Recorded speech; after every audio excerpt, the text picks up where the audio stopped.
যার দিকে পৃথিবীর সব সত্তা তাকিয়ে থাকে, তিনি রহমতের বারিধারা নাজিল করলে, তিনি রিজিক দিলে আমাদের বেঁচে থাকা সম্ভব। তিনি ছাড়া কেউ আমাদের রিজিকের যোগান দিতে পারে?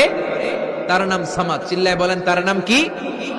আল্লাহ ডেকে বলে, গোলাম লাউ আন্না আউওয়ালাকুম ওয়া আখিরাকুম ওয়া ইনসাকুম ওয়া জিন্নাকুম, তোমাদের শুরু থেকে শেষ পর্যন্ত, আদম থেকে শেষ পর্যন্ত যত লক্ষ কোটি মানুষ দুনিয়ায় আসবে, সবগুলো মানুষ বিশাল এক মরু প্রান্তরে দাঁড়িয়ে যদি আমি আল্লাহর কাছে চাইতে শুরু করে দাও, সবাই যদি আল্লাহর কাছে মনের সব চাওয়াগুলো বলে, আল্লাহ আমারে বাড়ি দাও, আমারে গাড়ি দাও, নারী দাও, এটা দাও, ওটা দাও, আমারে সব দাও, আল্লাহ সবাইকে সব যদি দান করে দেয়, আল্লাহর ক্ষমতার 1 ইঞ্চিও কমবে না, আল্লাহর ধনভাণ্ডারের 1 ইঞ্চিও ঘাটতি হবে না। সুবহানাল্লাহ পড়েন। এজন্য কেউ যেটা পারে না, পারে কে?